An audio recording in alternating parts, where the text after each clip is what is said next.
ان سب میں پاکستان کے لیے بہتر جذبات دیکھ رہے ہیں۔ اور اب دیکھتے ہیں کہ انڈیا، کیونکہ آپ نے بھی پڑھا ہوگا، آپ کی نظر سے گزرا ہوگا، دے آر ویری کنسرن کہ وہ کہتے ہیں کہ ہمارے انٹیلیجنس کے ادارے جو ہیں وہ بنگلہ دیش میں موجود ہوں گے تو یہ انڈیا کے لیے بڑا خطرناک ہو جائے گا۔ خیر، اس سے زیادہ جو ہے وہ تجارت کے اوپر جو فوکس ہے اس وقت، وہ دیکھیں گے کہ بنگلہ دیش اور پاکستان کی تجارت جو انڈر 1 بلین کے قریب بتائی جا رہی تھی کہ اس کو کس طرح سے فروغ دینا ہے،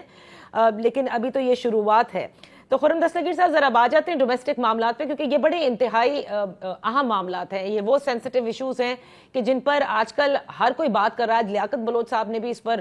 جو ہے وہ اپنا بیان دیا کہ نئے صوبوں کی تشکیل کی جو یہ بازگشت ہے، تھنک ٹینکس جو ہیں وہ اس پر ڈسکشن کر رہے ہیں، میں کہوں گی کونے کھدڑوں میں اس پر بات ہو رہی ہے، تو یہ سیاسی جماعتیں کیوں نہیں اس پر بات کر رہی، حکومتی جماعتیں کیوں اس پر بات نہیں کر رہی؟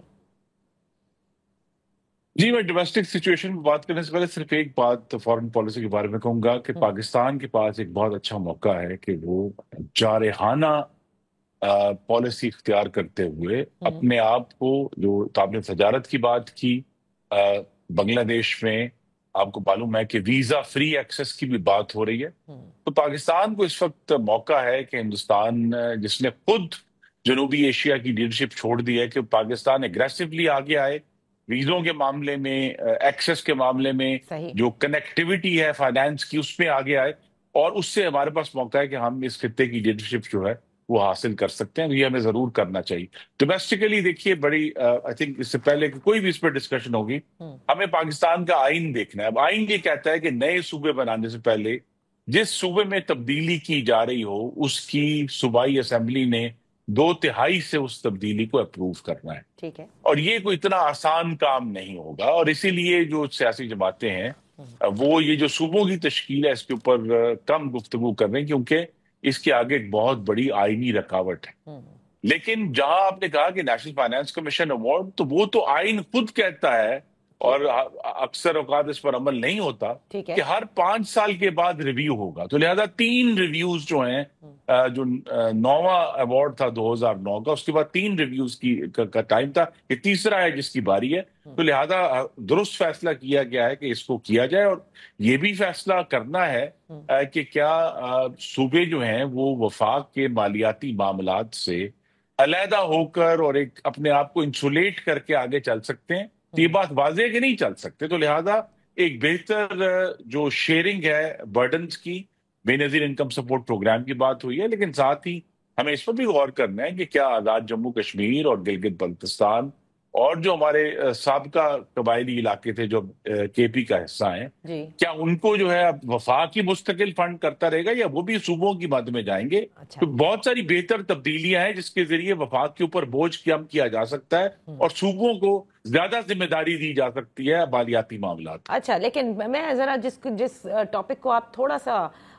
میرے خیال سے تفصیل میں نہیں ہم بات کر سکے، اس پر پہلے میں آؤں گی۔ دیکھیں، صوبوں کی جو تشکیل کا معاملہ ہے، آپ نے کہا کہ جو آئین کہتا ہے جو طریقہ کار ہے، تو سر آئین میں تو تبدیلی بھی ہو جاتی ہے، اتنی ساری تو تبدیلیاں ہوئیں، 26ویں ترمیم بھی آئی، تو اس طرح سے ترمیم کر کے تو کیا جا سکتا ہے۔ میں سے بھی جان چاہتی ہوں کہ کیا حکومت میں موجود جماعتیں، یعنی مسلم لیگ نون اور پیپلز پارٹی، صوبوں کی تشکیل کے لیے سنجیدہ ہے اور چاہتی ہے کہ ہاں اس طرح سے گورن نہیں کر سکتے بڑے بڑے صوبے، اور ایڈمنسٹریٹو یونٹس بنانے میں کوئی مسئلہ نہیں ہے؟ دیکھیے، ایڈمنسٹریٹو یونٹس بنانے میں اصولی طور پر کوئی مسئلہ نہیں ہونا چاہیے، پوری دنیا میں یہ کام کیا جاتا ہے، لیکن رکاوٹ ہے، اور رکاوٹ یہ ہے کہ جب تک ہم مل کر آپس میں اس معیار کا تعین نہیں کر لیتے جس پر نئے صوبے بنائے جائیں گے، کیونکہ یہ بہت دلچسپ بات ہے کہ ایک طرف تو کہا جاتا ہے کہ جی بہت بڑے ایڈمنسٹریٹو یونٹ ہے پنجاب، اس کو سپلٹ کرنا چاہیے، لیکن دوسری طرف ہمارے سامنے یہ بھی واضح ہے کہ پنجاب اس وقت جب آپ موازنہ کریں گے تو بیسٹ گورنڈ ہے، جتنا بڑا صوبہ ہے اتنی بہتر گورننس ہے، بہت اس میں بھی بہت خامی اور کمیاں کوتاہیاں، لیکن دوسروں کے مقابلے میں مثلا اگر چھوٹے یونٹس کی بات ہوتی، اس کا کیا ہم آج کہہ سکتے ہیں کہ جو چھوٹے یونٹس ہیں وہ پنجاب سے زیادہ بہتر گورنڈ ہے؟ وہ نہیں ہے، یہ بات بڑی واضح اور کلیئر ہے، نہ کے پی گورنڈ ہے، نہ سندھ گورنڈ ہے، نہ ہی بلوچستان گورنڈ ہے، لہذا وہ جو اصول تھا کہ جی بہت بڑا یونٹ ہے وہ گورن نہیں ہو سکتا، اس کا تو نتیجہ جو ہے وہ واضح نہیں ہے، تو لہذا ہمیں بیٹھ کر اس پر یہ اس کو مکمل طور پہ آپ دروازہ بند نہیں کر سکتے پوری دنیا میں جہاں آبادیاں بڑھتی ہیں، یونٹس بنائے جاتے ہیں۔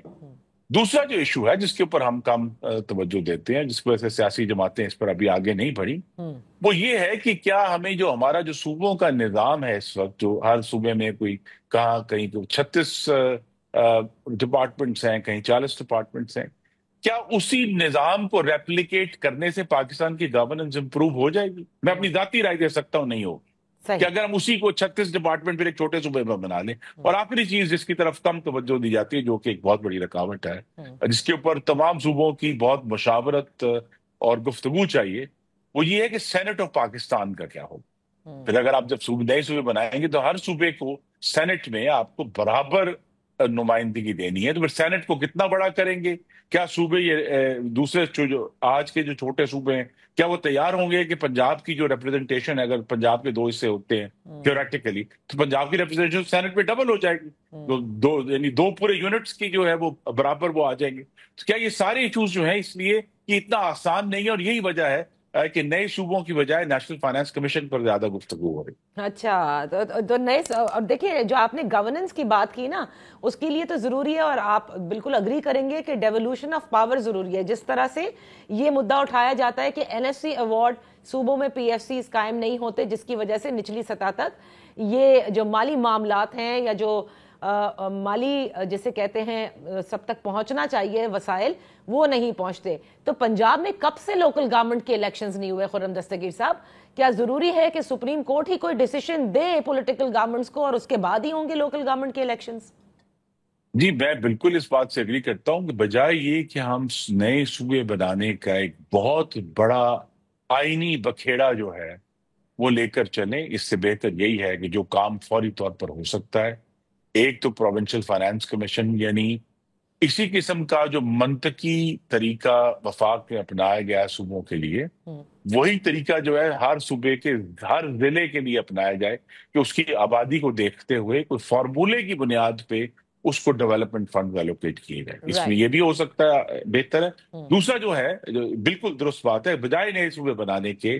ہمیں اپنی لوکل گورنمنٹ کو قائم کر کے اس کو افیکٹو بنائیں گے تو بہت سارے ایشوز ہیں جن کی وجہ سے آج نئے صوبوں کا نام دیا جاتا ہے، وہ جب مقامی حکومتوں کے ذریعے حل ہوں گے تو یہ بھی جو مطالبے ہیں یہ دم توڑ جائیں گے۔ اور پنجاب میں تو if I'm not mistaken almost a decade تو ہو گیا ہوگا مقامی حکومتوں کو۔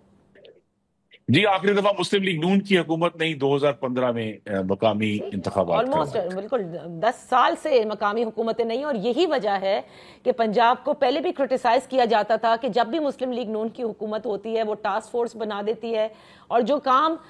پنجاب کے منتخب نمائندوں کا، یعنی صوبے کے منتخب جو نمائندے ہیں، ان کا کام لیجسلیشن کرنا ہے، وہ کام کر رہے ہوتے ہیں جو مقامی حکومتوں کا کام ہے۔ بہرحال moving forward N F C کا جہاں ذکر ہے، نہیں، لیکن میں یہاں آپ کے ناظرین کے لیے درستگی کر دوں گا کہ 2015 میں انتخابات ہوئے، ان کے نتیجے میں پوری حکومتیں کام ہوئی، اور جیسے ہی 2018 میں حکومت تبدیل ہوئی انہوں نے ان کو سسپینڈ کر دیا، اور وہ دن اور آج کا دن اس صوبے میں انتخابات نہیں ہوئے، تو لہذا بالکل ان کی ضرورت ہے، اور میری توقع ہے کہ اگلے آنے والے جو یہ مالی سال ہے 2025-26 کا، اس میں انتخابات ہو جائیں گے۔ خرم دستگیر صاحب، یہاں وقت ہوا ہے ایک بریک کا، بریک کے بعد ہم اپنی گفتگو جاری رکھیں گے۔